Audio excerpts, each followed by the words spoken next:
Bismillahirrahmanirrahim. Assalamualaikum warahmatullahi wabarakatuh.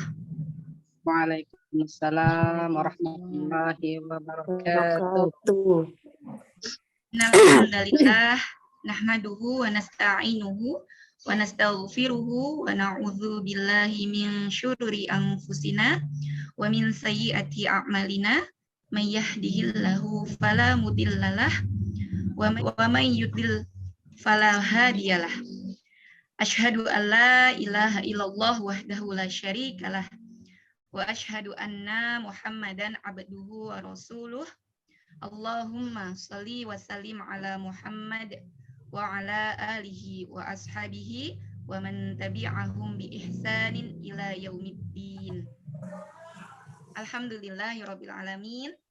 Segala puji hanya bagi Allah Subhanahu wa taala, Rabb yang menganugerahkan karunia besar, karunia ilmu dan amal solih, pemilik dan penjaga Al-Quran sejak diturunkannya hingga kini, bahkan sampai hari kiamat nanti. Salawat dan salam semoga senantiasa terlimpah selalu kepada Muhammad Sallallahu Alaihi Wasallam, guru dan nabi besar kita, guru dan pemilik teladan, pendidik teladan bagi seluruh umat, juga kepada keluarga, para sahabat, serta pengikutnya yang menapaki jejak beliau bersama sidikin, bersama para sidikin dan para solihin hingga akhir zaman.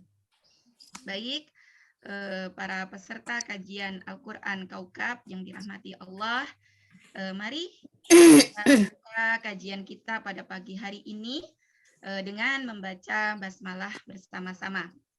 Bismillahirrahmanirrahim. Mari kita bersama-sama mendengarkan tilawah Al-Quran surat Al-Muzammil yang insya Allah akan dibacakan oleh Ibu Seli Wandang dari LTTP Al-Mumtaz. Kepada Ibu Seli Wandang, kami silahkan. Assalamualaikum warahmatullahi wabarakatuh. Waalaikumsalam warahmatullahi wabarakatuh. A'udzu billahi minasy syaithanir rajim. Bismillahirrahmanirrahim. Ya ayyuhal muzammil qumil laila illa qalila nisfahu aw yanqus minhu qalila aw zid alayhi warattilil qur'ana tartila. Inna sanulqi 'alaika qawlan thaqila. Inna nashi'atan layli hiya ashaddu wata'an wa aqwamu qila. Inna laka fin nahari sabhan tawila. واذكر اسم ربك وتبتل إليه تبتيلا. رب المشرق والمغرب لا إله إلا هو فاتخذه وكيلا. واصبر على ما يقولون واهجرهم هجرا جميلا. وذرني والمكذبين أولي النعمة ومهلهم قليلا. إن لدينا أنكالا وجحيما. وطعاما ذا غصة وعذابا أليما. يوم ترجف الأرض والجبال وكانت الجبال كثيبا مهيلا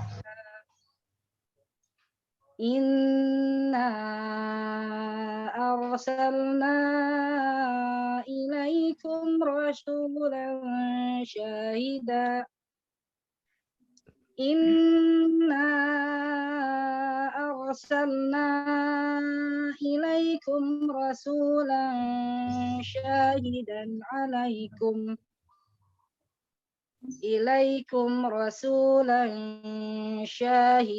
عليكم كما أرسلنا إلى فرعون رسولا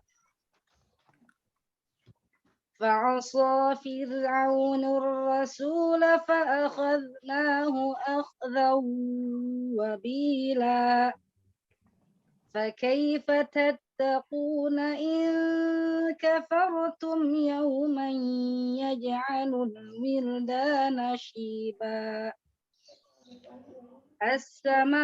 السماء منفطر به كان وعده مفعولا إن هذه تذكرة فمن شاء اتخذ إلى ربه سبيلا إن ربك يعلم أنك تقوم أدنى من ثلثي الليل ونصفه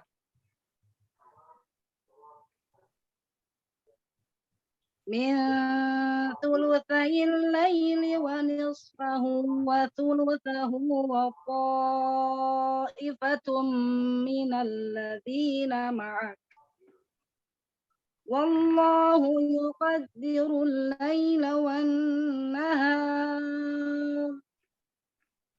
علم أن لن تحصوه فتاب عليكم فاقرؤوا ما تيسر من القرآن علم أن سيكون منكم مرضى وآخرون يضربون في الأرض يبتغون من فضل الله وآخرون يقاتلون في سبيل الله فاقرؤوا ما تيسر منه وأقيموا الصلاة وآتوا الزكاة وأقرضوا الله قرضا حسنا وما تقدموا لأنفسكم من خير تجدوه عند الله هو خيرا وأعظم أجرا واستغفروا الله إن الله غفور رحيم صدق الله العظيم. Assalamualaikum warahmatullahi wabarakatuh. Mari kita dengarkan sambutan oleh Mudirah RTQ Kaukab Institut, guru kita bersama Ustazah Lia Handayani SAG. Kepada Ustazah Lia, kami persilakan. Terima kasih Bu Patri. Bismillahirrahmanirrahim. Assalamualaikum warahmatullahi wabarakatuh. Waalaikumsalam warahmatullahi wabarakatuh. Alhamdulillahilladzi anzala sakinata fi qulubil mu'minin liyazdadu imanan ma'a imanihim. Asyhadu an la ilaha illallah wahdahu la syarikalah wa asyhadu anna Muhammadan abduhu wa rasuluh la nabiyya ba'dah. Allahumma shalli ala sayyidina Muhammad wa ala alihi wa sahbihi wa barik wa salim. Yang kami hormati narasumber kita pada hari ini, Al-Mukarram, Al-Ustadz Syaiful Anwar, Al-Hafidh, semoga Allah memberikan kesehatan dan kemuliaan kepada beliau. Hatur nuhun Ustadz sudah berkenan hadir, dan yang kami hormati seluruh kepala-kepala lembaga Al-Quran yang ada di Kabupaten Karawang dan sekitarnya, juga guru-guru Al-Quran yang selalu Allah muliakan insya Allah, pada panitia dan seluruh peserta yang hadir pada hari ini. Semoga Allah berikan kesehatan, kelapangan rezeki, dan kemudahan di dalam menuntut ilmu Al-Quran. Pada hari ini, alhamdulillah Allah izinkan dan ridhoi kita untuk bersama-sama berkumpul dalam majelis walaupun online ya. Semoga tidak mengurangi keberkahan bermajelis pada hari ini. Insya Allah hari ini kita akan mendengarkan taujih yang membedah tentang 5 langkah menuju optimalisasi tartil Al-Quran. Tartil tentunya sebuah hal yang sering kita dengarkan gitu ya, sebagaimana tadi disampaikan dan dibacakan di dalam ayat-ayat qauliyah oleh Ibu Seli, bahwa tartil adalah salah satu dari kewajiban kita di dalam membaca Al-Quran dengan tartil yang sesungguhnya, dengan tartil yang optimal, dengan tartil yang berkualitas. Ya. Seperti apa tartil yang berkualitas? Tentunya tartil yang berkualitas itu adalah tartil yang sebagaimana yang dicontohkan oleh Rasulullah SAW yang telah bertalaki kepada malaikat Jibril. Dan demikian juga Rasulullah menyampaikan kepada para sahabat, para tabi'in, dan seterusnya hingga sampai kepada kita umat Islam pada hari ini. Jadi menjadi sebuah keharusan dan juga kebutuhan ya untuk kita semuanya membaca Al-Quran dengan tartil, bukan tartil yang biasa saja gitu ya. Nah, bagaimana tentang tartil? Nanti insya Allah akan dibedah oleh Ustadz kita pada hari ini ya, karena memang luar biasa untuk bisa tartil itu ya, kita harus banyak latihan, harus banyak mencoba ya, harus banyak belajar ya, dan kita insya Allah akan sama-sama belajar mendengarkan ilmu pada hari ini ya. Bagaimana nanti Ustadz kita akan menyampaikan terkait huruf-huruf yang harus dibaca tipis ya, huruf-huruf yang harus dibaca tebal, bagaimana ketika huruf tebal berharokat fathah, bagaimana huruf tebal ketika berharokat kasrah, dhammah, dan juga saat sukun gitu ya. Demikian juga ketika huruf tipis bagaimana berharokat fathah, kemudian kasrah, dhammah, dan juga sukun ya. Insya Allah kita nantikan bersama hidangan pada hari ini ya, untuk bisa lebih maksimal lagi dalam tilawah Al-Quran sehari-hari kita, dan juga tentunya harapan kita semuanya bisa mutasilnya bacaan Al-Quran kita, bisa bersambungnya bacaan Al-Quran kita sebagaimana Rasulullah Muhammad SAW membacanya untuk kita. Gitu ya. Hatur nuhun kepada semuanya, selamat menikmati hidangan pada hari ini, semoga berkah, semoga bermanfaat. Atas nama panitia saya ucapkan jazakumullahu bi ahsani jaza kepada semuanya yang telah berpartisipasi tentunya dan telah hadir pada hari ini, khususnya kepada Ustadz kita, Ustadz Saiful Anwar. Baik, cukup dari saya. Mohon maaf atas segala ketidaknyamanan ya acara kita pada hari ini, dan atas segala kekurangan ya. Semoga bisa dimaklumi. Baik, assalamualaikum warahmatullahi wabarakatuh. Waalaikumsalam warahmatullahi wabarakatuh. Terima kasih banyak kepada guru kita, pembimbing kita ya, Ustazah Lia Handayani SAG. Semoga Allah selalu berikan kepada beliau dan keluarganya kesehatan. Amin Allahumma amin. Ya, para peserta kajian Al-Quran Kaukab Institut, kami menginfokan bahwa RTQ Kaukab Institut membuka pendaftaran baru untuk haki dewasa maupun haki anak-anak atau DAFA. Silakan boleh nanti para peserta mengajak saudara, sahabat, tetangga untuk ikut serta belajar bersama-sama kita ya di RTQ Kaukab Institut. Pada Ustadz Saiful Anwar Al-Hafiz, kami silakan. Jazakillah Ustazah ya rahmatullah. Bismillahirrahmanirrahim. Assalamualaikum warahmatullahi wabarakatuh. Alhamdulillahi Rabbil Alamin. Wassalatu wassalamu ala Rasulillah Muhammadin Abdillah wa ala alihi wa ashabi ajma'in ba'du. Ustazah, para mujahidah Al-Quran rahimakunallah. Alhamdulillah, di pagi hari ini Allah Subhanahu wa taala memberikan kita kenikmatan yang agung, yang begitu mulia, yaitu kenikmatan bermuwajahah dalam rangka menjadi ahlul Quran yang sesungguhnya. Semoga Allah Subhanahu wa taala menetapkan kita semua yang berada dalam mujalasah ini menjadi ahlul Quran yang sesungguhnya. Ustazah rahimakunallah sekalian, salat serta salam tercurah kepada junjungan Nabi besar kita Nabi Muhammad sallallahu alaihi wa alihi wasallam yang telah mengajarkan para sahabat, kemudian dari para sahabat kepada para tabi'in, kemudian sampai kepada kita. Semoga dalam perjalanan dari Rasulullah sampai kepada kita, kalaupun kurang tercecer di jalan, tidak mengurangi atau tidak menyalahi kaidah yang ditetapkan oleh para ulama. Dan semoga Allah SWT menjadikan kita umat Nabi Muhammad karena belajarnya silsilatan.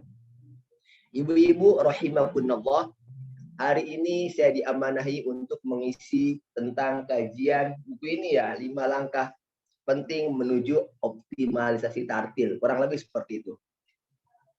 Ya. Saya awal ketika Ustazah membuat 5 langkah penting menuju optimalisasi tartil, kalimatnya dulu bukan itu. Ya, pertama kali adalah lembaran. Betul Ustazah Lia ya? Pertama kali lembaran yang dibagikan gitu. Untuk kalimat yang pertama keluar adalah al-jauf. Bolak-balik gitu ya. Bagaimana ini bisa terjadi? Kalimat itu bisa terjadi. Pertama karena memang kami talakinya begitu. Saat itu Ustadz yang mengajarkan untuk lebih fasih lagi, maka huruf itu harus kembali ke makhrajnya.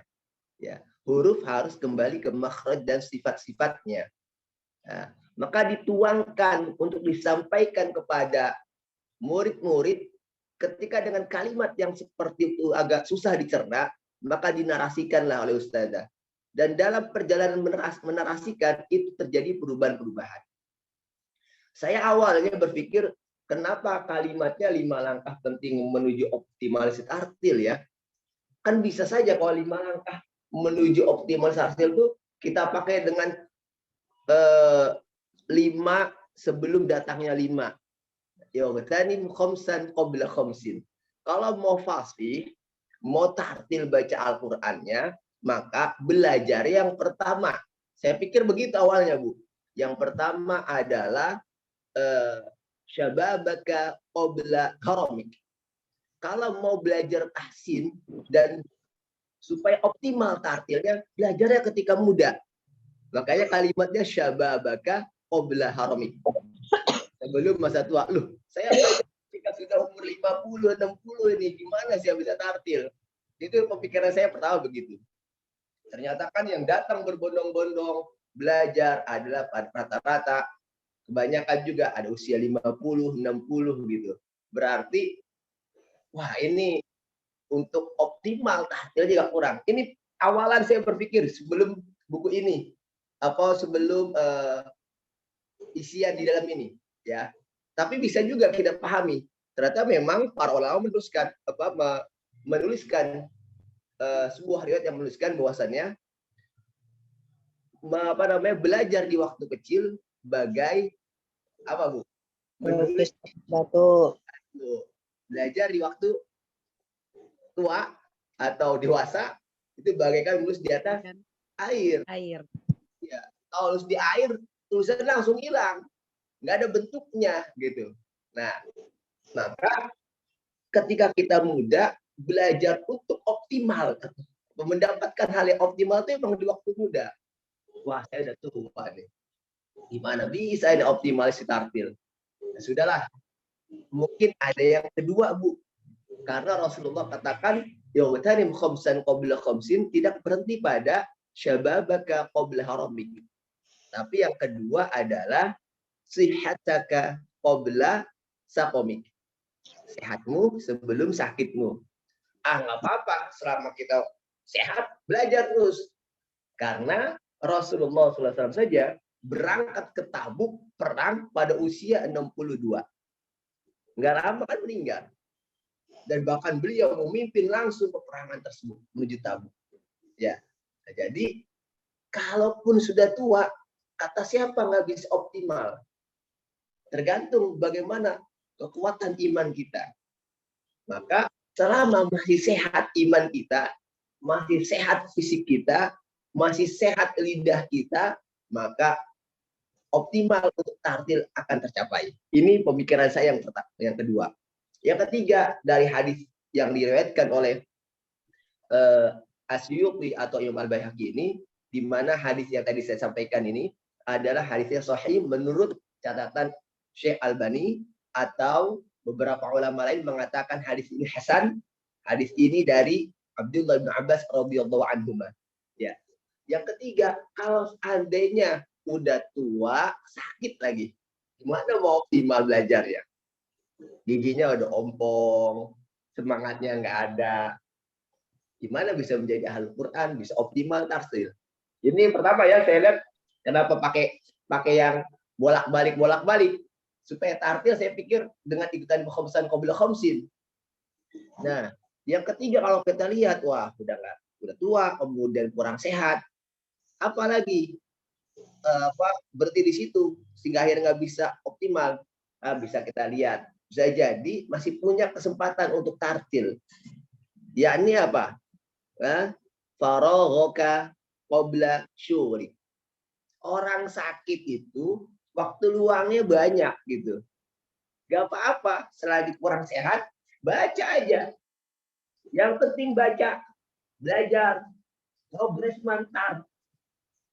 Yang penting bukan hasil dari baca tartil, dia kemudian sudah optimal tartilnya, tetapi optimal usahanya. Jadi karena faragha qabla syughli, ya, maka apa?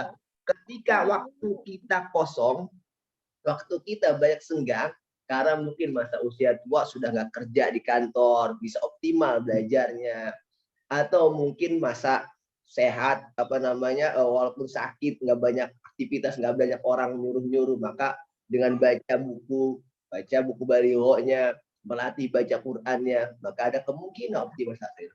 Kemudian yang keempat, ya, kalau ada waktu kosong pun nggak ada, lagi sakit dan sebagainya, karena parah, maka apa? Untuk tartil bagaimana? Saya ingat sekali teman-teman ini di sini nih Bu. Ya sekarang kan tadi saya simak Ibu MC menyampaikan donasi ya. Ghina ka qabla faqri. Maka gunakan waktu kayak kita, waktu kita memiliki uang sebelum datangnya kemiskinan kita ketika kita punya uang. Saya ingat di sini ini banyak teman-teman ustazah kita secara mal dia mampu, tetapi ketika belajar kenapa nggak progres? Hasilnya kok lama sekali. Yang sudah hafalan Quran, perjalanan hafalnya nggak sampai target, kalah sama yang muda-muda, kalah yang mau sehat-sehat gitu. Tapi jangan salah, dia masih punya satu cara, dia punya harta yang cukup banyak, maka dia infakkan. Setiap ada kegiatan kequranan, dia infakkan. Hasilnya mungkin dia tetap masih belajar, dia nggak berhenti, dia belajar walaupun di kursi roda, dia nggak sehat dia, tapi punya uang yang lumayan banyak. Kemudian dia juga waktunya sibuk, karena apa? Dia buka LDK di mana-mana walaupun di kursi roda. Tapi ya, dia masih megang kelas mengajar, ya, walaupun dengan online. Dan bahkan dari hartanya tersebut Allah anugerahkan anak-anaknya hafal Quran. Bahkan kemarin jadi juara 2 nasional. Masya Allah. Itu saya pikir itu. Bagaimana kita bisa menjadi optimal baca Quran tartilnya. Kalau ada 4 hal ini kita nggak miliki, ini saya pikir selama masih hidup lah, masih ada nafas, Setelah hembusan nafas kita itu masih berupa tilawah Al-Quran. Sehingga ketika akhir nanti, di akhirat nanti kan kalimat hadisnya adalah ya yuqalu sahibil Quran iqra. Dikatakan kepada para sahabat Quran ya iqra wartaqi. Bacalah dan naiklah ke tingkat surga mana? Ketika naik tingkat wartaqi warattil dan bacalah dengan tartil. Nah, saat di dunia mungkin susah tartilnya. Kenapa? Ya. Kan penilaian tartil itu ujung-ujungnya ada di akhirat, ibu sekalian. Ibu sudah berusaha baca Al-Quran. Semuanya diupayakan. Dari 4 harus diupayakan. Nah, maka tinggal satu. Selama nafas masih ada, ibu membaca dengan terengah-engah, tersengal-sengal. Diupayakan. Jadi kita nggak tahu. Bisa jadi nanti ketika di akhirat, Allah mudahkan itu. Ketika dapat pelajaran di dunia, gambaran tentang bacaan Al-Quran seperti ini. Bisa jadi. Wallahu a'lam. Nanti di akhirat dia bisa membaca dengan tartil. Kama turattil di dunia. Karena dia ketika di dunia berusaha untuk tartil mungkin. Nah, jadi 5 hal ini saya pikir awalnya. Sehingga akhirnya diejawantahkan dengan berbagai macam. Jadi semua orang punya kesempatan untuk optimalisasi tartil. Oh, ternyata begitu saya lihat ini lebih kepada teknis dari setiap huruf. Gitu Bu ya. Kamu ya, kan saya bilang ke Bu Lia, Ustazah Lia, saya akan muter-muter nih.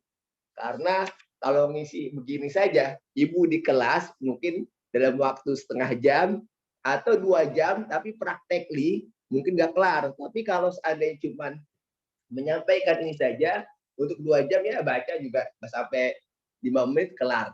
Ya Bu ya. Nah karena itu, kemudian di awal saya sampaikan, karena belajar kita itu adalah silsilatan dari ustadz kita. Dan ustadz kita itu ketika mengajar dalam bentuk satu, kemudian didengarkan oleh teman-teman. Bagi teman-teman yang bagus itu dengan menuliskan apa yang ustadz sampaikan ditulis. Ya. Dan ustadzah kita, Ustadzah Umi Rif'ah, ini saya menyaksikan adalah satu di antara sekian orang yang kalau belajar itu optimal. Beliau benar-benar menuliskan apa yang ustadznya sampaikan. Beda dengan saya. Kalau saya cuma dengerin, makanya saya nggak punya tulisan. Ketika disuruh nulis, saya hanya menyampaikan apa saja yang nanti mungkin saya koreksi atau mungkin saya menambahkan dari setiap tulisan yang teman-teman tulis. Nah, di dalam tulisan ini ya nanti kita bahas satu bagaimana kita dalam perjalanan belajar dari Ustaz Fatoni. Ustazah Umi Rif'ah di dalam muqaddimahnya menuliskan bahwasannya tetap bermuara kepada surah Al-Muzammil ayat keempat, warattilil Qur'ana tartila, atau di dalam surah Al-Furqan ayat 32, warattalnahu tartila, gitu ya. Nah, di dalam Al-Qur'an ini disebutkan bahwasannya bacalah Al-Qur'an dengan tartil yang optimal. Kalimat itu adalah kalimat yang disampaikan oleh guru kita yaitu Ustadz Kiai Haji Ahmad Fatoni Muhajir. Karena Ustazah Lia dan beberapa ustazah juga ikut kajian sekarang setiap pekan ya dengan beliau.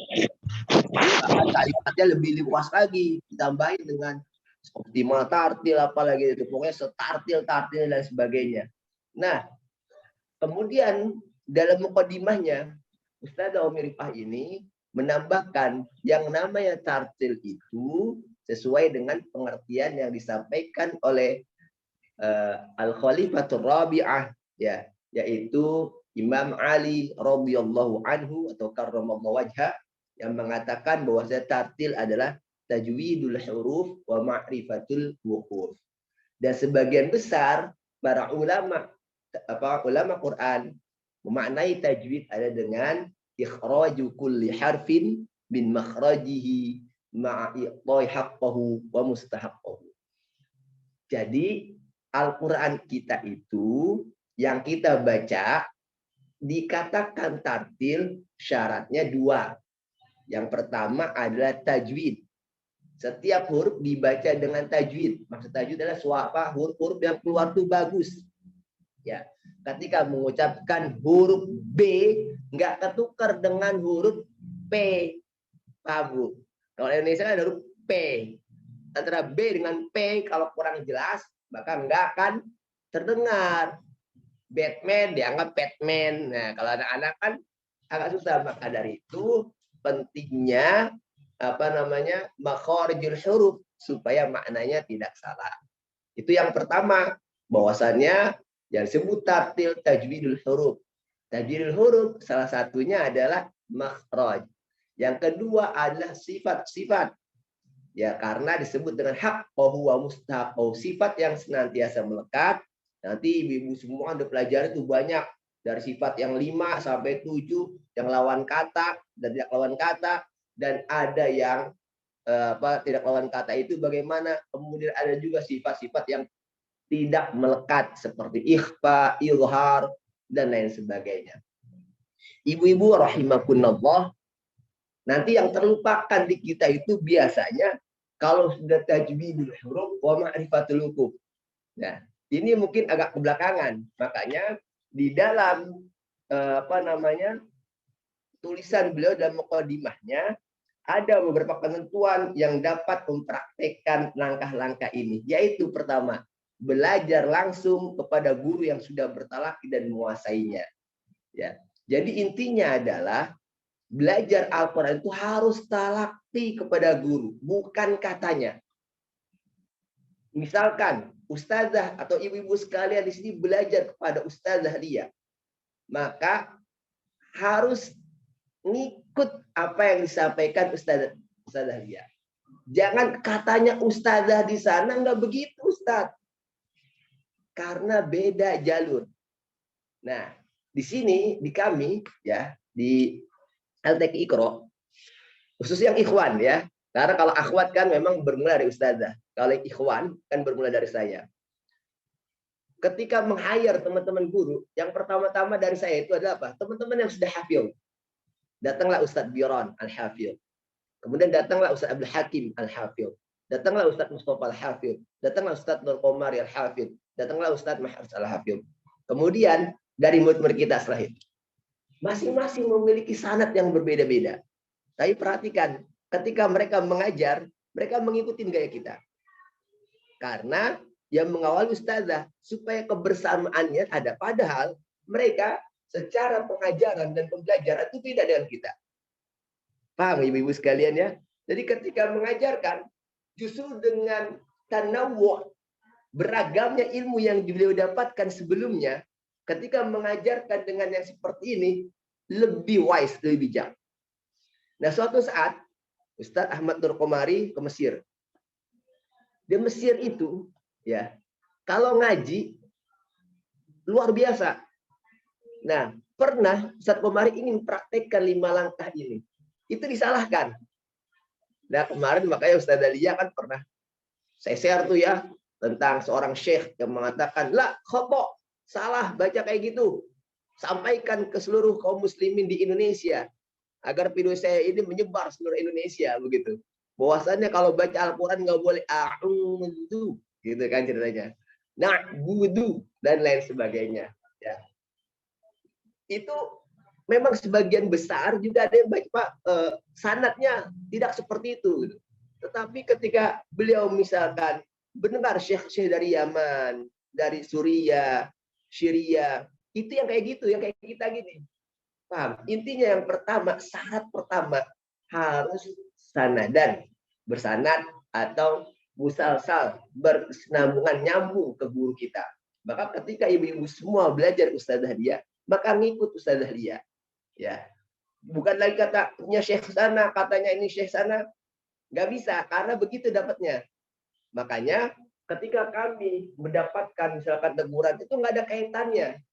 Saya makanya luar biasa, alhamdulillah luar biasa mendapatkan Ustadz seperti Ustadz Paponi itu yang belajar kemudian mengajar kepada kami tidak berhenti pada apa katanya guru. Beliau cari, kita dapat seperti ini referensinya mana sih? Kitabnya apa sih? Ternyata beliau cari dan dapat. Ya. Dan ada semua dari ulama-ulama sebelumnya tulisan-tulisan tersebut. Hanya saja memang terkadang kepada kita sampainya dalam bentuk lisan. Karena zaman sekarang kan tulisan itu menjadi sebuah bukti. Ini tulis oleh siapa? Sedangkan kalau zaman dulu kita belajar, oh kata ustaz saya begini. Makanya ustazah dalam mukaddimahnya menuliskan, ya mukaddimah pendahuluan dari buku Langkah Penting Menjadi Optimal Sartil itu adalah belajar langsung pada guru yang sudah bertelaki dan menguasainya. Ini biasanya ini dalam pembahasan ngaji ini jangan dibahas mukaddimahnya. Makanya saya sampaikan kepada teman-teman sekalian, kalau baca kitab buku itu diutamakan baca mukaddimahnya dulu supaya apa yang diinginkan oleh sang penulis gitu. Nah, kemudian yang kedua, sebelum melanjutkan ke poin kedua dari langkah-langkah ini, poin ke-1 harus benar-benar dikuasai terlebih dahulu. Paham maksudnya? Apa yang disampaikan dari gurunya harus dipahami dulu, harus dikuasai dulu. Maka nanti ketika melangkah ke langkah kedua, ada perbedaan dengan yang lainnya. Dia bisa mengambil. Ketika mengajarkan di sini, dia pakai yang punya siapa. Makanya perhatikan bagaimana ulama-ulama dulu mengajarkan kepada murid-muridnya dengan bacaan berbeda. Ketika sanad kita tertinggi itu misalnya dari Hafiz. Imam Hafiz itu protes kepada gurunya, yaitu Imam Asim. Imam Asim ini kan bapak tirinya, di mana Imam Asim itu adalah ulama Al-Quran di masa tabi'in yang mengajarkan kepada seluruh tabi'in, kebanyakan para tabi'in. Kemudian di antara yang belajar itu adalah Imam Asim, Imam Hafiz dan Imam Syu'bah. Dan Imam Hafiz itu punya ibu dan ibunya menikah dengan Imam Asim, jadi anak tiri. Karena tinggal serumah, diajarin luar biasa sampai beliau menjadi seorang imam besar juga. Kemudian Imam Hafiz bertanya, ya Imam, ya Ab, misalkan, wahai Bapak, kok saya diajarkan beda dengan yang engkau ajarkan kepada Syu'bah? Apa yang disampaikan oleh Imam Asim? Wahai Hafiz, saya mengajarkan kamu dari jalur ini, sedangkan saya mengajar kepada Syu'bah dari jalur ini. Ya, maka kalau para ulama dulu banyak mengambil jalur sanad sehingga akhirnya ketika mendapatkan murid dia dikasih yang mana cocoknya, Makanya poin pertama yang dituliskan oleh ustazah dalam membaca 5 langkah penting menuju optimalis tartil adalah yang pertama harus talaki langsung kepada seorang guru. Nggak bisa misalkan mendapat share, oh kata Syekh ini begini, Syekh ini nggak bisa. Harus talaki dulu.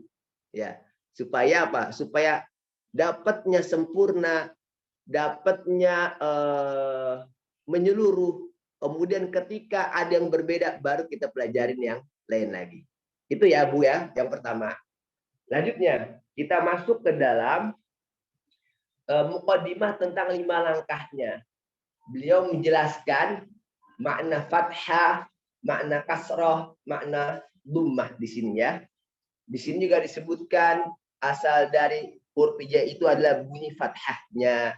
Kita tahu ada yang bunyi fathah A dan sebagainya. Intinya kalau disebutkan di sini, beliau menjelaskan tebal tipisnya bermula dari huruf fathahnya. Ya, ada kalau A itu berarti tidak mengangkat pangkal lidah, maka dia tipis.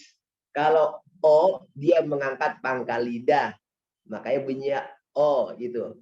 Kemudian yang berikutnya beliau menuliskan tentang makna fathah itu apa? Fathul fam fathan taman, membuka mulut dengan sempurna ketika mengucapkan huruf fathah.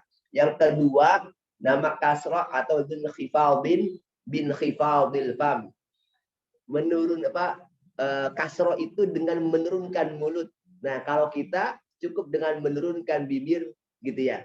Terus kemudian di sini diterjemahkan harus disertai dengan menurunkan bibir bawah. Kemudian nama dhammah berasal dari kata dhamma, artinya mengumpulkan 2 bibir. Karena itu ketika mengucapkan huruf dhammah harus disertai monyong atau 2 bibir maju atau berkumpul. Oke, lanjut Bu ya. Ini saya nggak akan bacakan satu persatu. Artinya kadang-kadang kita itu salah dalam menerjemahkan harokat.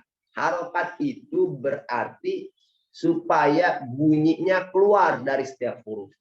Misalkan kalau kita baca makhraj ba, kan ketika bisa baca ba ketika ada fathahnya.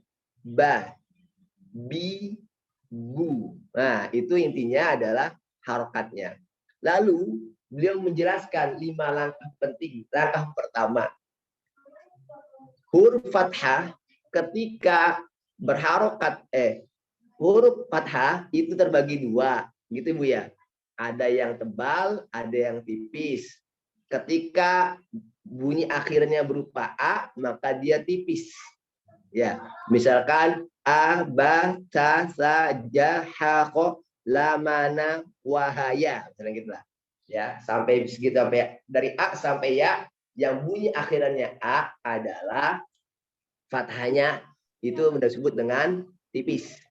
Kalau yang akhirnya bunyinya o, kho, so, bo, po, lo, poro, itu tebal. Nah, perlu dipahami oleh ibu-ibu sekalian di sini ya. Nanti tidak semua yang akhiran a seperti la, huruf lam berharokat fathah ya. Enggak semuanya huruf lam itu tipis. Nanti ada pengecualian, maka nanti ada hukum lam, tarqiq dan tafkhim itu pada lafzul jalalah. Begitu juga pada huruf ro. Enggak semua huruf ro berharokat fathah tebal. Dia ada tipisnya. Masa tak huruf ro dibaca tipis ketika baru patah? Ada, Bu. Ya, di mana, Bu? Kalau kasro kan ri, makanya saya sampaikan mestinya dalam buku ini huruf ro dibedakan di pengecualian nanti terus di bawahnya. Nanti untuk pembahasan hukum ro tersendiri. Karena kenapa? Huruf ro itu tebal tipisnya berbeda. Bahkan sampai huruf ro berharokat fathah saja bisa dibaca tipis. Kapan? Ketika imalah majreha. Kan nggak dibaca tebal tuh. Oke, Bu? Ya. Tadi huruf lam misalkan berharokat fathah. Dia nggak dibaca tipis, tapi dibaca tebal. Allah, Rasulullah, dan lain sebagainya.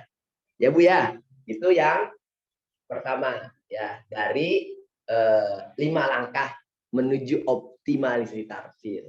Jadi intinya ada pengecualian.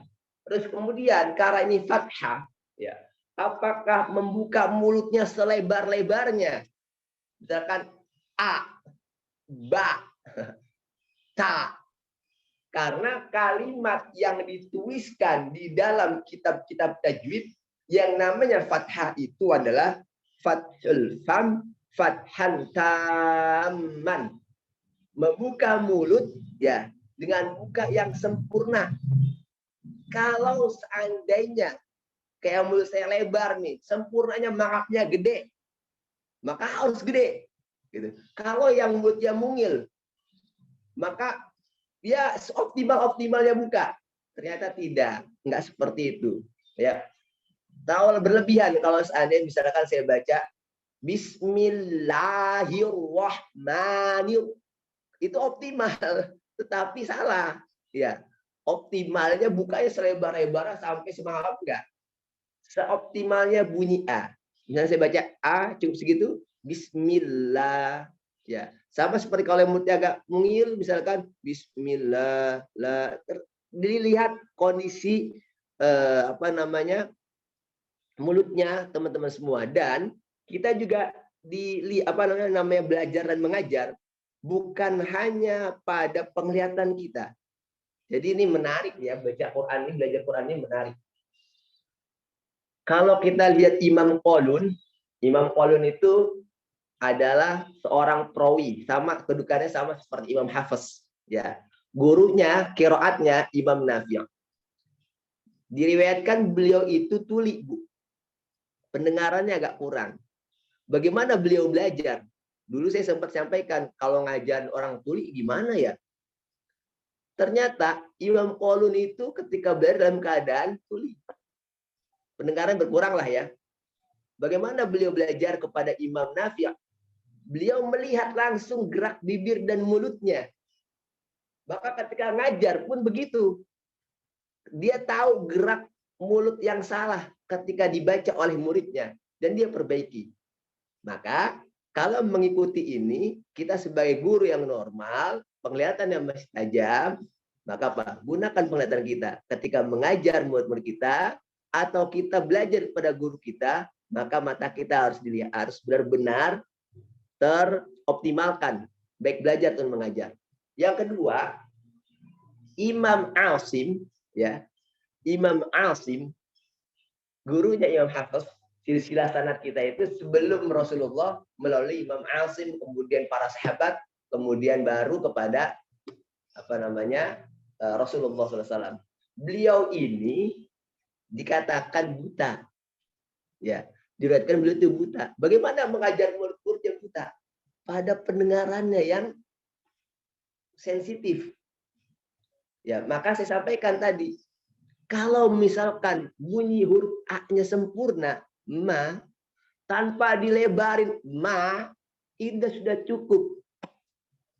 Ya, karena yang berperan adalah pendengarannya. Bahkan kalau bunyi ma itu lebih kok aneh ya gitu. Maka di dalam tulisan yang ditulis oleh Ustadz kita Ki Haji Ahmad Fadlani Muhajir, di antara tema belajar tajwid itu salah satunya adalah min ghairi ta'assufin wala takallufin. Tanpa nyusah-nyusahin, tanpa gampang-gampangin. Kalau nyusah-nyusahin, misalkan tadi dibuka lebar-lebar banget, a, ba, gitu. Yang gampang-gampangin, ba, te, nggak bisa seperti itu. Ya, maka harus harus tawazun di antara keduanya. Ya, oke, itu huruf fathah. Langkah yang pertama. Lalu langkah yang kedua yang ditulis oleh Ustazah Umi Rif'ah adalah huruf berharokat sukun, gitu Bu ya. Kalau nggak salah ini saya bacakan biar saya nggak salah. Huruf berharokat sukun atau semua huruf mati bunyinya kembali kepada asalnya. Ini asal tahu aja ke ibu semua. Dulu waktu awal-awal penulisan, ya, waktu awal-awal penulisan itu beliau menulisnya dengan kembali kepada fathahnya. Masih ingat Ustazah Halia? Ustazah siapa yang masih saya kenal ya di sini? Ustazah kepala lembaga lah ya yang tadi Ustazah dia sebutkan. Itu awal-awal penulisan itu adalah kembali kepada fathahnya. Ya karena tadi kita ketahui bahwa fathah a dan sebagainya. Nah, dalam perjalanan mengajar ya. Kemudian ada murid yang baca misalkan yamlikuna karena diambil kalau kembali ke fathahnya berarti ma. Akhirnya baca yamalikuna. Benar juga apa yang dia praktekkan kalau di kalimatnya kembali kepada fathahnya. Oh iya ya. Nah, ingat, tetap manusiawi kita ya dalam berijtihad. Ya. Bentuk tulisan kadang-kadang masih ada iya maksudnya sebenarnya bukan ya tentu salah. Ya, maksudnya yang kembali kepada asalnya. Makanya saya sampaikan ketika saya nggak pernah mengajarkan kembali kepada fathahnya, tapi saya sampaikan kembali kepada makhrajnya. Huruf mim makhrajnya bagaimana? Bibirnya nempel. Yamlikuna. Maka jangan yam. Nanti begitu baca fa, mufa. Nggak boleh. Muflihuna. Dan lain sebagainya. Ya Bu ya. Dulu awal-awal seperti itu. Maka dari sini kita belajar. Ya, tetap ijtihad kita ketika awal-awal dipahami, kemudian salah gitu. Atau kurang pas. Nggak salah lah ya. Karena dipahaminya kurang pas. Karena yang ini memahaminya, iya kembali fathah seperti itu. Ada benarnya juga. Maka beginilah proses yang Allah berikan kepada kita. Kemudian ketika dibaca yam, akhirnya kita merubahnya.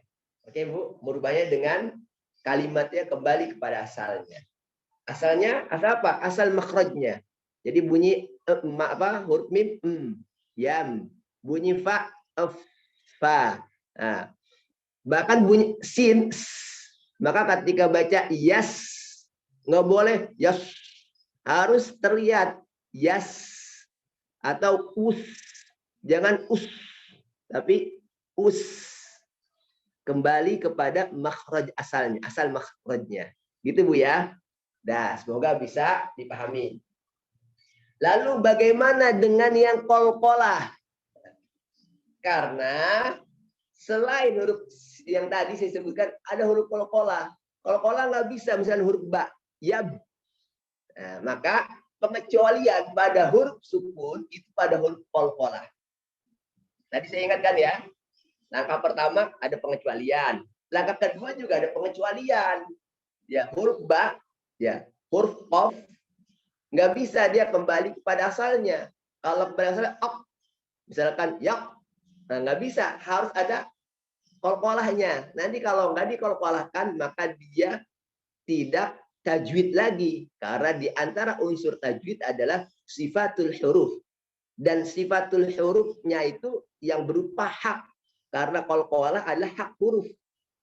Walaupun loh, kan ketika sukun Ustaz. Iya, ketika sukun itu lebih terasa. Tapi ketika fathah memang nggak tahu terasa. Nanti lebih detailnya kalau kita ketemu secara offline gitu ya. Nah, saya jelaskan lagi pengecualian pada huruf sukun. Mungkin di sini kan nggak tulis pengecualian. Itu adalah pada huruf-huruf qalqalah. Ya, ini misalkan huruf ba.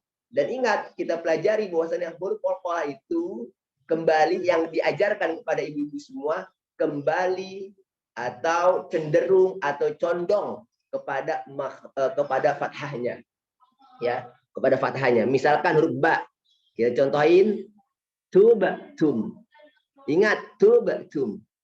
Nah, ketika baca qalqalah, ini kan kemana-mana nih, baru 1-2 langkah nih.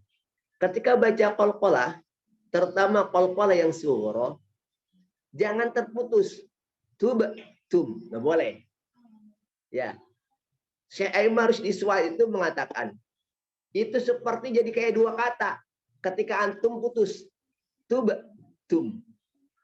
Ya, contoh apa ya waktu itu dicontohkan tentang Nabi Musa. Oh, namus, ya. Apa saya lupa nih kalimatnya. Wa'adna Musa, karena qalqalahnya salah. Saya ulang nih ya, contohnya kan wa'adna. Ini di belakang saya ada papan tulis. Saya tuliskan aja. Kalimatnya biar ibu-ibu ada gambaran. Semoga bisa tulis. Kelihatan nggak ibu sekalian? Nanti saya dekatkan. Wa'adna. Mana tiba lagi ya? Musa. Oh, maaf. Musa. Nah, perhatikan. Ketika kita baca qalqalah di sini, wa'adna Musa, seolah jadi 2 katanya. Wa'ad. 1, namus 1.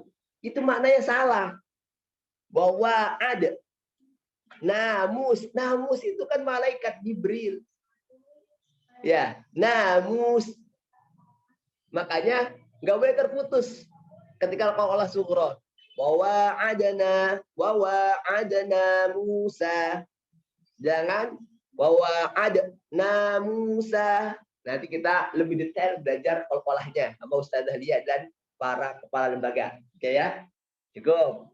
Nah, kembali ke fathahnya pun jangan, bukan kembali ke fathah, saya ulang lagi, bukan kembali ke fathah, cenderung ke fathah. Saya ulang lagi Bu ya, cenderung atau condong itu bukan berarti menjadi fathah. Ibu-ibu di sini yang sudah belajar gharib, tadi saya sudah dahului tentang ro berhuruf fathah dibaca imalah. Imalah artinya apa? Ya, harokat fathah yang cenderung ke kasroh. Apakah jadi kasroh? Ketika baca majre jadi majriha. Enggak kan? Tapi majreha. Bukan majriha. Sama seperti qalqalah. Jangan dibaca misalkan tuba, tuba. Jangan. Ingat, saya biasanya melihatnya itu kebiasaan ibu-ibu kalau baca fathahnya bagaimana. Maka ketika bacanya tuba, tum, itu salah. Karena itu berubah menjadi fathah. Misalkan lagi ya, yang khalaq. Nah, gitu. Kalau dibaca khalaq itu salah. Yang benar khalaq. Ya, tetap seperti fathah tapi bukan fathah. Gitu. Cenderung ke fathah, bukan seperti ya. Cenderung ke fathah, contoh fathah tapi bukan fathah. Dan ini yang kita ajarkan atau kita sampaikan kepada murid-murid karena cenderung ke fathah itu kata atau riwayat yang disampaikan oleh Ustadz Fatoni adalah yang jumhur ulama, pendapat sebagian besar ulama. Makanya kita pakai yang fathah. Tapi nanti guru-guru harus bisa 3 hal untuk baca qol-qolah. Nantilah ya, itu buat kelas guru. Tapi karena saya lihat di sini ada jumlah 144 orang, berarti nggak hanya guru di sini yang ikut bersama. Oke. Lanjut Bu ya.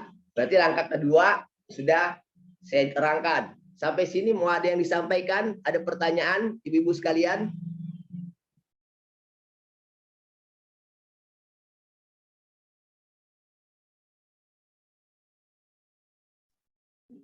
Silakan, ada yang mau bertanya?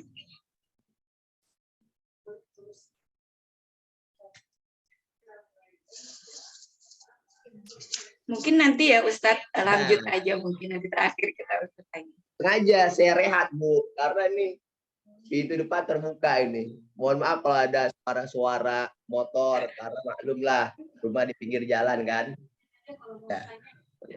Silakan ibu-ibu nanti via chat aja ya jika bertanya, nanti kita bacakan. Oke, lanjutkan dulu Bu ya.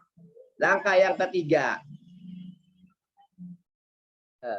Langkah yang ketiga itu adalah huruf tipis berharokat dhammah, gitu kan ya? Huruf tipis berarti yang ujungnya a. Misalkan a, ba, ta, sa, ja. Itu ketika berharokat dhammah, cara pengucapannya adalah kembali kepada asalnya. Sama ya, pada asalnya atau di sini cara baca pengucapan dimulai dari tipis dahulu. Ya, saya ulang, huruf tipis berbaris dhammah, cara pengucapannya dimulai dari tipis dahulu. Ya, ini bagus penulisan ini nih. Saya bilang bagus kenapa? Karena enggak disebutkan tadi kembali kepada fathahnya, tapi kembali kepada tipisnya. Misalkan, kalau ada yang menyatakan ketika baca a'udzu, ya a'udzu disalahkan. Loh, ini kita berusaha tipis bacanya huruf dzal. Kemudian disalahkan, apakah salah baca tipis saya a'udzu? Terdengar tebal nggak Bu? Tidak kan? Apakah salah? Karena memang huruf dzal itu tipis. Kemudian ada yang menyatakan lagi kemudian nggak ada kaitannya dengan bibir. Jangan lihat bibirnya. Dilihat apa? Apakah pangkal lidah saya naik? Berarti yang saya baca juga benar. Paham Bu? Lalu apa yang menjadi perdebatan antara bacaan kita dengan dibaca a'udzu? Ya, nggak ada perbedaannya. Sama-sama tipis. Cuma kalau kita ingin lebih optimal, karena tidak sedikit dari kita ketika baca a'udzu, baca a'udzu. Ya, a'udzu tidak sedikit karena keseripet a'udzu. Ketika baca a'udzu, jarang baca a'udzu. Jarang padahal di antara hikmah mempelajari ilmu tajwid adalah apa Bu? Menghindari terjadinya kesalahan dalam membaca Al-Quran. Nah di sini kenapa ini yang jadi perdebatan di antara teman-teman ulama Quran atau yang semangat di Qurannya adalah pada langkah yang ketiga ini. Ya. Langkah ketiga ini adalah huruf dhammah, ya. Huruf tipis barakat dhammah, cara pengucapannya dari tipis dulu. Jadi ini menurut saya kalimat yang gunakan oleh ustazah sudah tepat. Karena tipis. Kan huruf tipis yang dibaca. Makanya ketika ada yang pertanyakan, kenapa itu mut begitu? Nggak masalah kan? Karena apa? Karena pangkal lidah kita udah pas, tidak naik. Ya, ketika misalkan baca na'budu, ya, pangkal lidah kita juga turun. Wa yakunu, ya, huruf nun kita udah pas tipisnya. Yang salah itu adalah ketika kita baca na'budu ada suara lain. Na'budu, buadu. Nah, itu baru salah. Suaranya aneh. A'uwalu, a'uwalu. Nah, itu salah. Karena ada tambahan suara. Ya. Ada dua suara. A'u. Harusnya a'u. Lu. Dan nggak boleh terputus. A'u. Lu nggak boleh. Ya, ini langkah ketiga ini nanti ibu-ibu sekalian ya, ketika dengan teman-teman yang belajar di lembaga berbeda atau guru sanatnya berbeda, ini agak sedikit perbedaannya di sini saja. Ya Bu ya. Yang lain misal huruf sukun tuh nggak ada permasalahan.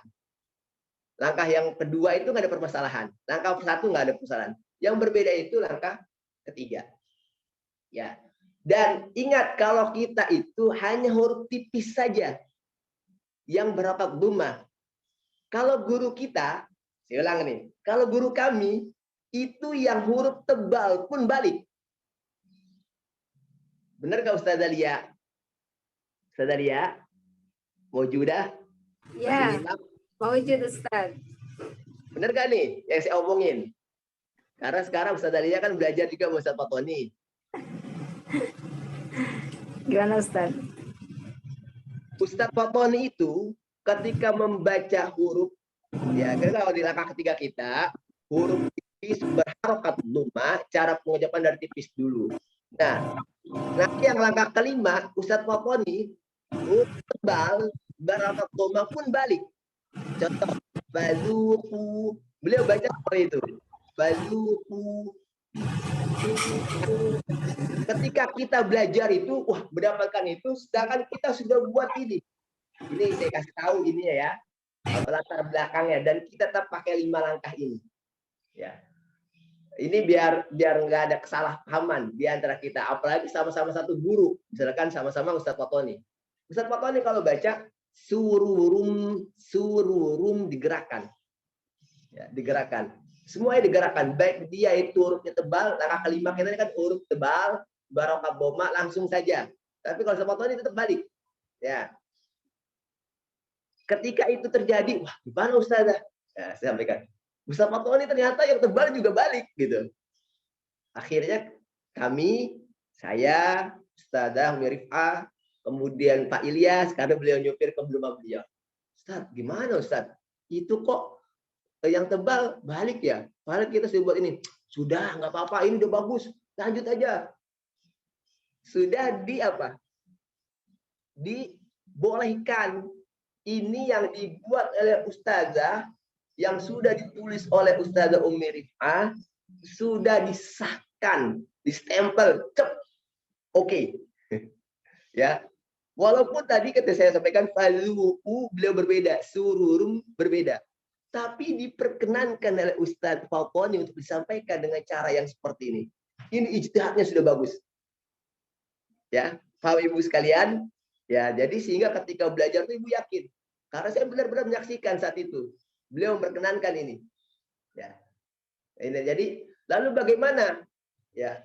Baliknya itu ketipisnya bagaimana? Jangan jadi seperti sukun. Contoh kalau sin kan baca sukun kan dan ustadun, bukanya itu agak besar. Ya. Kita ini hanya sekedar gerakan bibir menunjukkan litahaq atau kalau kata Fatoni litahaqquqi makharijul huruf al-mukhtalifah.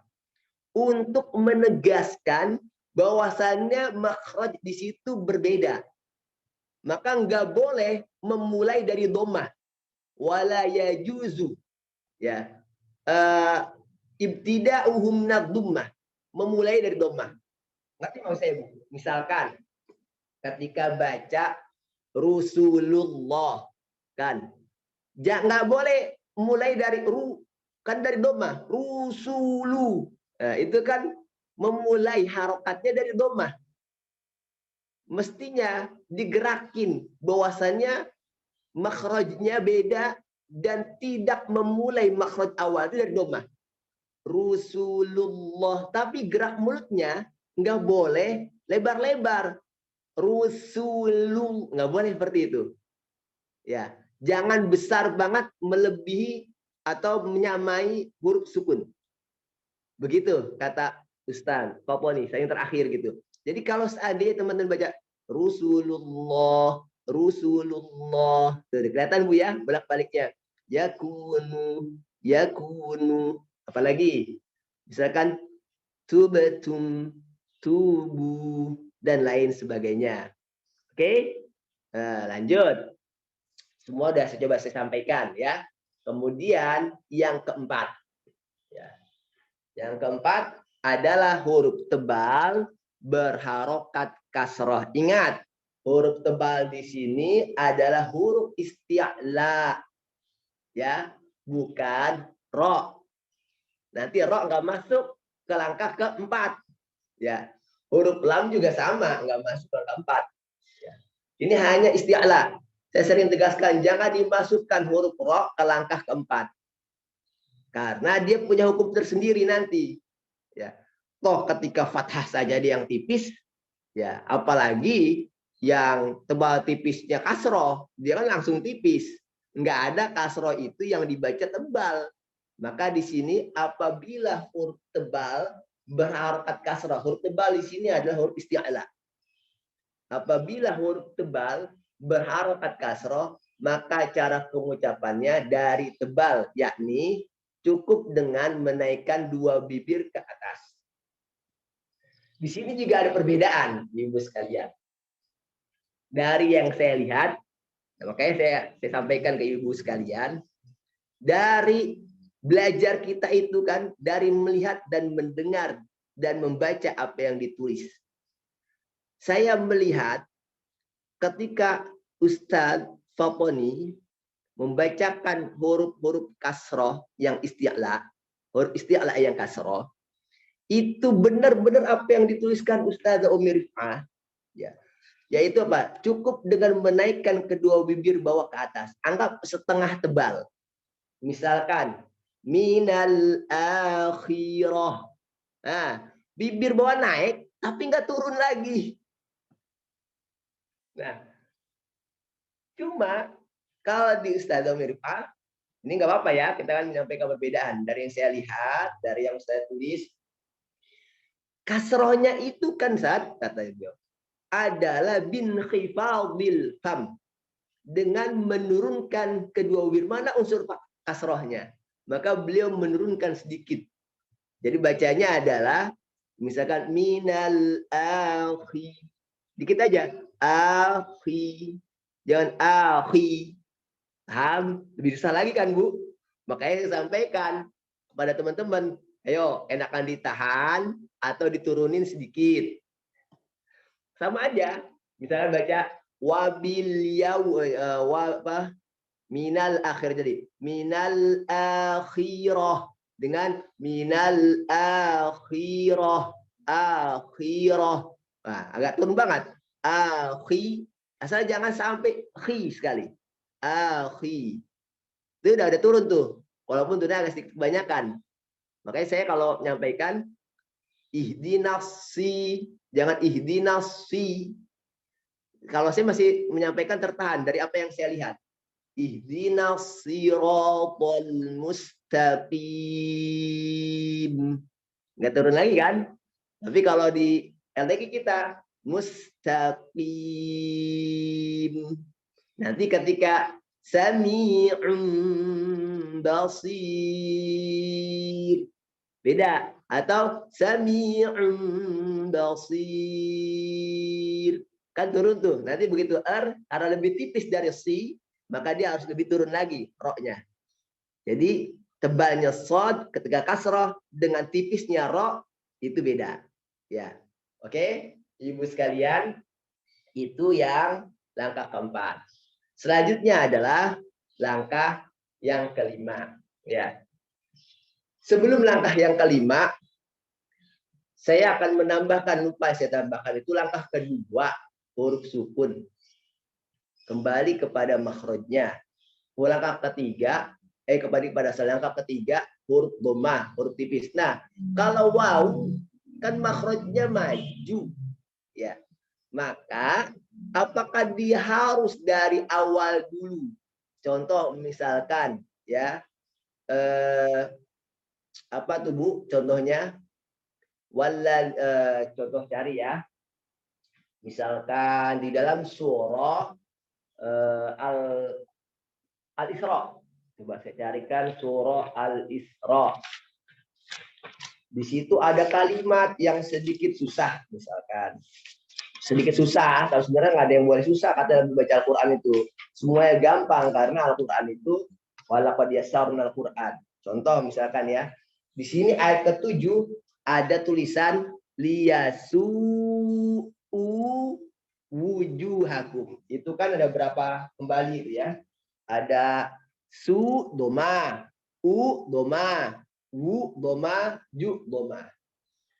Apakah ketika baca liyasu'u wujuhakum, wu ikut balik. Nah, ada yang menyampaikan bukan balik tapi nambah maju. Liyasu'u wujuh. Ada yang begitu. Tapi ada yang tanpa balik. Liyasu'u wujuhakum, karena makhrajnya waw dari maju. Ya kan Bu ya? Langkah ketiga itu waw berarti apa? Tidak masuk karena dari maju. Jadi ketika baca liyasu'u wujuh. Makanya saya sampaikan kepada ibu sekalian, udah bagus kalimat yang dituliskan oleh Ustazah, huruf tipis berharap dhamma, cara bacanya dari tipis dulu. Tipisnya waw itu ya maju. Bukan lari ke fathahnya. Oke, jangan sampai disalahartikan. Maka nanti terkait dengan huruf tebal berharokat dhammah, cara bacanya langsung tebal. Kenapa? Karena langsung ke tebalnya. Karena huruf tebal itu, huruf dhammah itu identik dengan tebal. Nah, kalimatnya begitu. Saya baca ya secara ini. Baris dhammah identik dengan tebal. Karena itu, ketika huruf tebal didhammahkan, maka langsung saja dibaca tebal.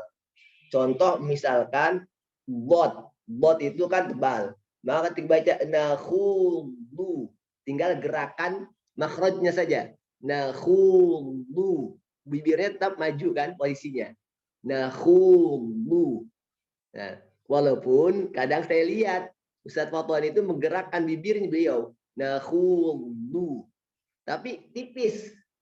Karena gerakannya ringan dan kecil. Maka saya sampaikan sekali lagi. Melatih 5 langkah ini, langkahnya dengan ringan. Jangan dengan langkah berat.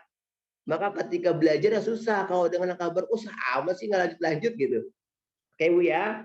Yang terakhir di langkah kelima itu, sedangkan baris kasroh identik dengan tipis. Karena itu, ketika huruf tipis dikasrohkan, maka langsung saja dibaca tipis. Ya, contoh misalkan ya maliki, nggak perlu maliki, nggak perlu naik turun lagi, maliki nggak perlu, cukup langsung maliki, nggak ada gerakan bibir lagi, karena sama-sama tipis. Kalau tadi kenapa sami'un basir, turun lagi, rok tipis, ya. Kemudian apa? Huruf shad tipis, enggak, shad tebal, basir, maka beda, ya. Begitu ibu-ibu sekalian, dari buku-buku atau dari buku 5 langkah penting menuju optimalisasi tartil yang dituliskan oleh Ustazah. Dan dari apa yang saya dapatkan dalam perjalanan belajar bersama, kemudian juga kenapa penulisannya seperti ini, dan kenapa dituliskan dalam kalimat yang seperti ini. Dan tambahan lagi pada ibu sekalian, sekali lagi saya ingatkan, yang namanya belajar Al-Quran harus silsilatan musannadan, harus bersambung kepada gurunya. Dan gurunya mengatakan seperti ini, maka kita sam'an wa ta'atan. Bertanya, oke, boleh, tetapi ketika ada pertanyaan tersebut kemudian guru memperbaiki apa yang ditulisnya, alhamdulillah itu rezeki besar buat kita. Sebagaimana Rasulullah SAW ketika menyolatkan orang munafik, ya, itu di antara para sahabat itu, terutama Umar radhiyallahu anhu, ya, memprotes kebijakan Rasulullah SAW itu yang menyolatkan orang munafik. Maka, ya, Allah Subhanahu wa taala membenarkan apa yang disampaikan Umar. Maka akhirnya dalam surat Taubah, wala tusalli ala ahadim minhum mata abada. Jangan kamu sholat, ya, di atas jenazah yang mati dalam keadaan munafik. Ya, itu yang mengangkat manaqib Umar radhiyallahu anhu. Nanti bisa dibaca dalam manaqib tentang Umar radhiyallahu anhu. Maka ketika misalkan ibu bertanya, kemudian juga kayaknya gini Ustazah ya. Nah, kemudian menjadi pemikiran Ustazah ya, iya ya kok begini ya. Kemudian tanya, kemudian ada perubahan. Masya Allah, luar biasa. Tetapi ketika misalkan guru ibu, oh enggak, kita emang begini, dalilnya seperti ini. Maka diikuti. Paham Bu ya? Apa yang saya sampaikan bukan berarti apa yang dari guru dipaksakan, enggak. Tapi tetap ada timbal balik, nanti ibu-ibu semua ada pertanyaan, kemudian disampaikan. Semoga apa yang disampaikan bisa dipahami. Memang yang agak berat dalam mengajar itu memberikan pemahaman dengan narasi-narasi yang bisa dipahami sehingga akhirnya bisa diikuti. Karena ini ibu-ibu semua kan ya walaupun belum jadi guru akan mengajarkan kepada anak, pada suami, kepada teman atau orang yang memang kayaknya layak diajarin gitu, atau mau belajar kepada ibu semua. Karena itu pandai-pandailah mencari narasi, menyampaikan kalimat sehingga akhirnya tidak menyalahkan guru sebelumnya, tapi juga merasa benar atau tidak berani mengajar. Wallahu a'lam bishawab. Yang terakhir ibu sekalian, kadang-kadang memang kita itu menulis itu susah. Kayak saya nih, saya nggak nulis susah nih. Mengejawantahkan apa yang pernah kita pelajari dalam bentuk tulisan, enggan. Tapi ada orang, ya, karena keterdesakan dan kebutuhan, beliau menulis. Ya. Setelah waktunya yang sibuk, beliau menulis. Maka ketika menulis tersebut, itu adalah bagian jariah yang luar biasa. Kemudian ketika ada koreksian dari ustadznya, dari temuan-temuan, dia perbaiki, itu luar biasa lagi. Makanya saya sampaikan Ustazah Umi Rif'ah, Ustazah Anti semua, ya, nanti silsilah sanadnya Ustazah Lia itu sampai ke Ustazah Umi Rif'ah, itu ya orang yang luar biasa. Sampai terakhir ketika saya share tentang perbedaan yang dari Mesir dan sebagainya, beliau masih tanya ke ustadznya, tidak berdasarkan ide sendiri, karena ingin benar-benar terputus sanadnya sampai ke gurunya. Maka ibu-ibu sekalian, ketika ada yang pahami, tanya ke Ustazah Lia agar tidak terputus sanadnya. Wallahu a'lam bishawab. Aqulu qouli hadza. Mohon maaf kalau kurang dalam penyampaian, sinyalnya terputus, terganggu dengan suara motor dan orang lainnya. Ya, kata para ulama, ma la yukhadhu kullu la yutraku kullu. Kalau nggak bisa diambil semua, jangan ditinggalin semua. Kalau seandainya ibu nggak bisa sholat di masjid, ya bukan berarti tidak sholat, tetap sholat di rumah. Kalau ibu misalkan tidak bisa berjamaah di masjid, bisa berjamaah di rumah. Ya, bapak-bapak juga sama. Kalau seandainya tidak bisa berpuasa di bulan Ramadan karena sakit, minimal amalan Ramadan seperti tilawah jangan ditinggal, infak jangan ditinggal, karena kaidah fikihnya kita nggak bisa ngambil semua, jangan ditinggalkan semua. kita nggak bisa belajar offline, tapi tetap belajar online gitu. Artinya tetap belajar. Wallahu alam. Assalamualaikum warahmatullahi wabarakatuh.